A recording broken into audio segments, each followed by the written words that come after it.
High above the city, on a tall column, stood the statue of the Happy Prince. He was gilded all over with thin leaves of fine gold. For eyes he had 2 bright sapphires, and a large red ruby glowed on his sword hilt. He was very much admired indeed. "He is as beautiful as a weathercock," remarked one of the town councillors, who wished to gain a reputation for having artistic tastes. "Only not quite so useful," he added, fearing lest people should think him unpractical, which he really was not. "Why can't you be like the Happy Prince?" asked a sensible mother of her little boy who was crying for the moon. "The Happy Prince never dreams of crying for anything." "I am glad there is someone in the world who is quite happy," muttered a disappointed man as he gazed at the wonderful statue. "He looks just like an angel," said the charity children, as they came out of the cathedral in their bright scarlet cloaks and their clean white pinafores. "How do you know?" said the mathematical master. "You have never seen one." "Ah, but we have in our dreams," answered the children. And the mathematical master frowned and looked very severe, for he did not approve of children dreaming. One night there flew over the city a little swallow.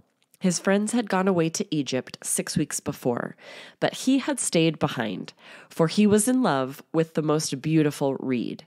He had met her early in the spring as he was flying down the river after a big yellow moth, and had been so attracted by her slender waist that he had stopped to talk to her. "Shall I love you?" said the swallow, who liked to come to the point at once, and the reed made him a low bow. So he flew round and round her, touching the water with his wings and making silver ripples. This was his courtship, and it lasted all through the summer. "It is a ridiculous attachment," twittered the other swallows. "She has no money and far too many relations." And indeed, the river was quite full of reeds. Then, when the autumn came, they all flew away. After they had gone, he felt lonely and began to tire of his lady love. "She has no conversation," he said, "and I am afraid that she is a coquette, for she is always flirting with the wind." And certainly, whenever the wind blew, the reed made the most graceful curtsies. "I admit that she is domestic," he continued, "but I love traveling, and my wife, consequently, should love traveling also." "Will you come away with me?" he said finally to her. But the reed shook her head. She was so attached to her home. "You have been trifling with me," he cried. "I am off to the pyramids. Goodbye." And he flew away. All day long he flew, and at night time he arrived at the city. "Where shall I put up?" he said.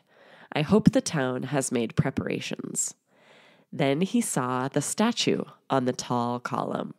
"I will put up there," he cried. "It is a fine position, with plenty of fresh air." So he alighted just between the feet of the Happy Prince. "I have a golden bedroom," he said softly to himself as he looked round, and he prepared to go to sleep. But just as he was putting his head under his wing, a large drop of water fell on him. "What a curious thing," he cried. "There is not a single cloud in the sky. The stars are quite clear and bright, and yet it is raining. The climate in the north of Europe is really dreadful." The reed used to like the rain, but that was merely her selfishness. Then another drop fell. "What is the use of a statue if it cannot keep the rain off?" he said. "I must look for a good chimney pot." And he determined to fly away. But before he had opened his wings, a third drop fell, and he looked up and saw, what did he see? The eyes of the Happy Prince were filled with tears, and tears were running down his golden cheeks. His face was so beautiful in the moonlight that the little swallow was filled with pity. "Who are you?" he said. "I am the Happy Prince." "Why are you weeping then?" asked the swallow. "You have quite drenched me." "When I was alive and had a human heart," answered the statue, "I did not know what tears were, for I lived in the palace of Sans-Souci, where sorrow is not allowed to enter. In the daytime I played with my companions in the garden, and in the evening I led the dance in the great hall. Round the garden ran a very lofty wall, but I never cared to ask what lay beyond it. Everything about me was so beautiful. My courtiers called me the Happy Prince, and happy indeed I was, if pleasure be happiness. So I lived, and so I died. And now that I am dead, they have set me up here so high that I can see all the ugliness and all the misery of my city. And though my heart is made of lead, yet I cannot choose but weep. What? Is he not solid gold? Said the swallow to himself. He was too polite to make any personal remarks out loud. Far away, continued the statue in a low, musical voice. Far away in a little street, there is a poor house. One of the windows is open, and through it I can see a woman seated at a table. Her face is thin and worn, and she has coarse red hands, all pricked by the needle, for she is a seamstress. She is embroidering passion flowers on a satin gown for the loveliest of the Queen's maids of honor to wear at the next court ball. In a bed in the corner of the room, her little boy is lying ill. He has a fever and is asking for oranges. His mother has nothing to give him but river water, so he is crying. Swallow, swallow, little swallow, will you not bring her the ruby out of my sword hilt? My feet are fastened to this pedestal, and I cannot move. I am waited for in Egypt, said the swallow. My friends are flying up and down the Nile and talking to the large lotus flowers. Soon they will go to sleep in the tomb of the great king. The king is there himself in his painted coffin. He is wrapped in yellow linen and embalmed with spices. Round his neck is a chain of pale green jade, and his hands are like withered leaves. Swallow, swallow, little swallow, said the prince. Will you not stay with me for one night and be my messenger? The boy is so thirsty, and the mother so sad. I don't think I like boys, answered the swallow. Last summer, when I was staying on the river, there were 2 rude boys, the miller's sons, who were always throwing stones at me. They never hit me, of course. We swallows fly far too well for that. And besides, I come of a family famous for its agility. But still, it was a mark of disrespect. But the Happy Prince looked so sad that the little swallow was sorry. It is very cold here, he said, but I will stay with you for one night and be your messenger. Thank you, little swallow, said the prince. So the swallow picked out the great ruby from the prince's sword and flew away with it in his beak over the roofs of the town. He passed by the cathedral tower where the white marble angels were sculptured. He passed by the palace and heard the sound of dancing. A beautiful girl came out on the balcony with her lover. How wonderful the stars are, he said to her, and how wonderful is the power of love. I hope my dress will be ready in time for the state ball, she answered. I have ordered passion flowers to be embroidered on it, but the seamstresses are so lazy. He passed over the river and saw the lanterns hanging to the masts of the ships. He passed over the ghetto and saw the old Jews bargaining with each other and weighing out money in copper scales. At last he came to the poorhouse and looked in. The boy was tossing feverishly on his bed, and the mother had fallen asleep. She was so tired. In he hopped and laid the great ruby on the table beside the woman's thimble. Then he flew gently round the bed, fanning the boy's forehead with his wings. How cool I feel, said the boy. I must be getting better. And he sank into a delicious slumber. Then the swallow flew back to the Happy Prince and told him what he had done. It is curious, he remarked, but I feel quite warm now, although it is so cold. That is because you have done a good action, said the prince, and the little swallow began to think, and then he fell asleep. Thinking always made him sleepy. When day broke, he flew down to the river and had a bath. What a remarkable phenomenon, said the professor of ornithology as he was passing over the bridge, a swallow in winter, and he wrote a long letter about it to the local newspaper. Everyone quoted it. It was full of so many words that they could not understand. Tonight I go to Egypt, said the swallow, and he was in high spirits at the prospect.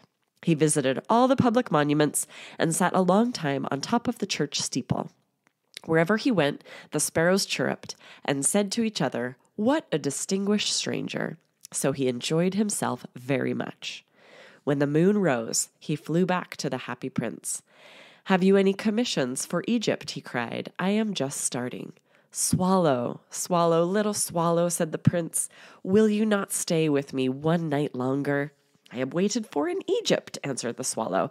"Tomorrow my friends will fly up to the second cataract. The river horse couches there among the bulrushes, and on a great granite throne sits the god Memnon. All night long he watches the stars, and when the morning star shines, he utters one cry of joy, and then he is silent. At noon, the yellow lions come down to the water's edge to drink. They have eyes like green barrels, and their roar is louder than the roar of the cataract." "Swallow, swallow, little swallow," said the prince.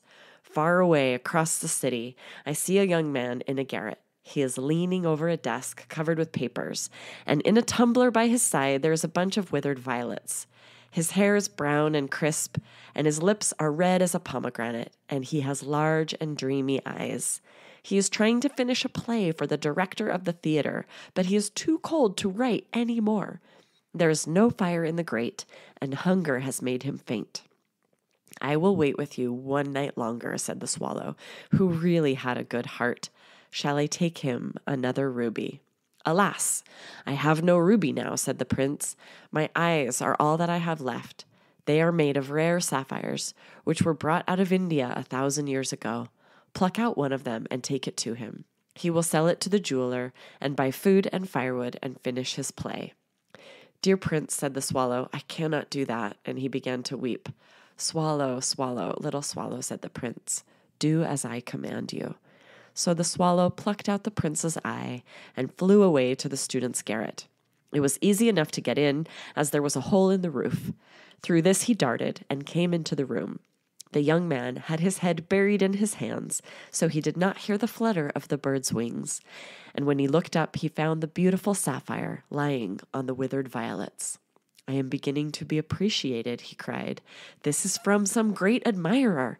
Now I can finish my play," and he looked quite happy. The next day the swallow flew down to the harbor. He sat on the mast of a large vessel and watched the sailors hauling big chests out of the hold with ropes. "Heave hoy!" they shouted as each chest came up.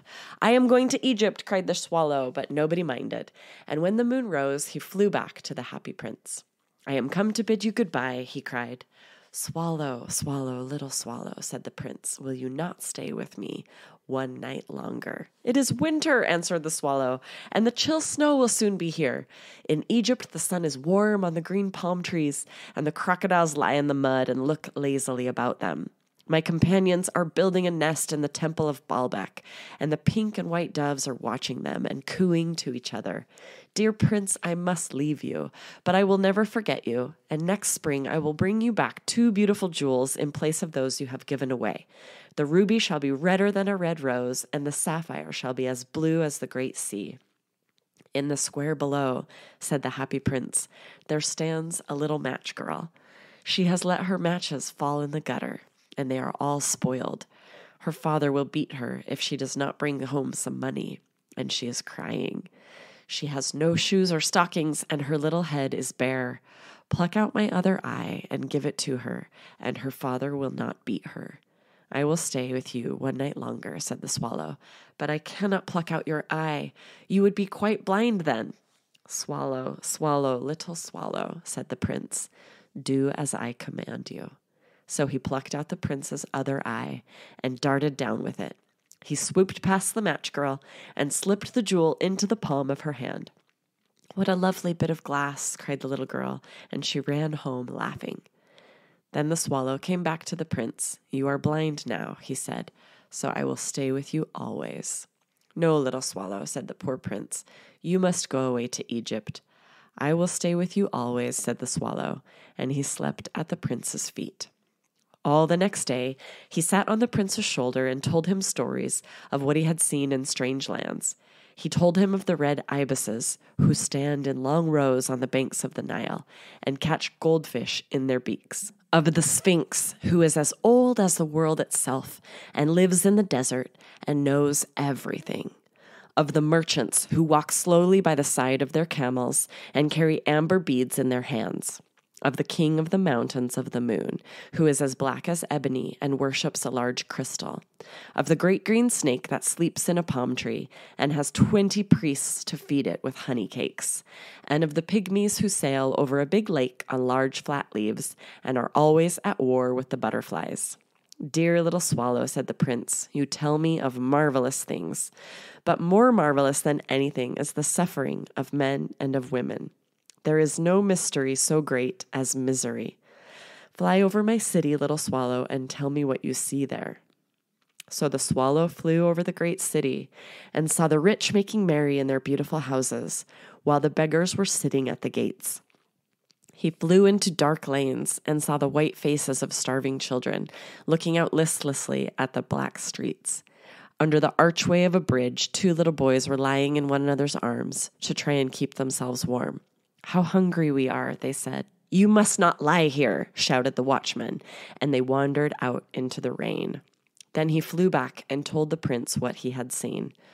I am covered with fine gold, said the prince. You must take it off, leaf by leaf, and give it to my poor. The living always think that gold can make them happy. Leaf after leaf of the fine gold the swallow picked off, till the happy prince looked quite dull and gray. Leaf after leaf of the fine gold he brought to the poor, and the children's faces grew rosier, and they laughed and played games in the street. We have bread now, they cried. Then the snow came, and after the snow came the frost. The streets looked as if they were made of silver. They were so bright and glistening. Long icicles like crystal daggers hung down from the eaves of the houses. Everybody went about in furs, and the little boys wore scarlet caps and skated on the ice. The poor little swallow grew colder and colder, but he would not leave the prince. He loved him too well. He picked up crumbs outside the baker's door when the baker was not looking and tried to keep himself warm by flapping his wings. But at last he knew that he was going to die. He had just strength to fly up to the prince's shoulder once more. Goodbye, dear prince, he murmured. Will you let me kiss your hand? I am glad that you are going to Egypt at last, little swallow, said the prince. You have stayed too long here, but you must kiss me on the lips, for I love you. It is not to Egypt I am going, said the swallow. I am going to the house of death. Death is the brother of sleep, is he not? And he kissed the happy prince on the lips and fell down dead at his feet. At that moment, a curious crack sounded inside the statue, as if something had broken. The fact is that the leaden heart had snapped right in two. It certainly was a dreadfully hard frost. Early the next morning, the mayor was walking in the square below in company with the 2 town councilors. As they passed the column, he looked up at the statue. Dear me, how shabby the happy prince looks, he said. How shabby indeed, cried the town councilors, who always agreed with the mayor, and they went up to look at it. The ruby has fallen out of his sword, his eyes are gone, and he is golden no longer, said the mayor, in fact. He is little better than a beggar. Little better than a beggar, said the town councilors. And here is actually a dead bird at his feet, continued the mayor. We must really issue a proclamation that birds are not to be allowed to die here. And the town clerk made a note of the suggestion. So they pulled down the statue of the happy prince. As he is no longer beautiful, he is no longer useful, said the art professor at the university. Then they melted the statue in a furnace, and the mayor held a meeting of the corporation to decide what was to be done with the metal. We must have another statue, of course, he said, and it shall be a statue of myself. Of myself, said each of the town councilors, and they quarreled. When I last heard of them, they were quarreling still. What a strange thing, said the overseer of the workmen at the foundry. This broken lead heart will not melt in the furnace. We must throw it away. So they threw it on a dust heap where the dead swallow was also lying. Bring me the 2 most precious things in the city, said God to one of his angels. And the angel brought him the leaden heart and the dead bird. You have rightly chosen, said God, for in my garden of paradise this little bird shall sing forevermore, and in my city of gold the happy prince shall praise me.